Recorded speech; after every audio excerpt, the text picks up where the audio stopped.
Hi friends, welcome to Ghana Madireddy channel. Friends, రెండు పాలపల్ల కోడిదూడలు అమ్మకానికి వచ్చాయి ఫ్రెండ్స్. తోల్కోడు గ్రామం, మైలవరం మండలం, ఎన్టీఆర్ జిల్లా నుంచి నాగరాజు గారు పంపించారు, నక్కబోయే నాగరాజు గారు.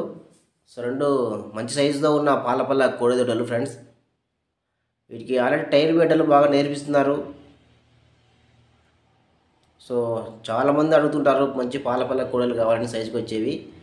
సో ఇక్కడైతే రెండు కోడలు ఉన్నాయి. మీకు కోడలు నచ్చితే రైతు నెంబర్ టైట్లో ఉంటుంది, ఆ నెంబర్కి కాంటాక్ట్ అవ్వచ్చు. ఇంకా మీ దగ్గర కూడా ఇలాంటి పాలపల్ల కోడలు కానీ పందెం కోడలు సంబంధించి ఏవైనా సరే ఉన్నా, వ్యవసాయం కోడలు కానీ ఏమైనా ఉన్నా మీరు నా ఛానల్లో చూపించాలనుకుంటే నా ఛానల్ నెంబర్ 9550718530 ఈ నెంబర్కి ఫోన్ చేసి నాకు వాట్సాప్ చేయండి. నచ్చితే వీడియోపై లైక్ చేయండి ఫ్రెండ్స్. Thank you.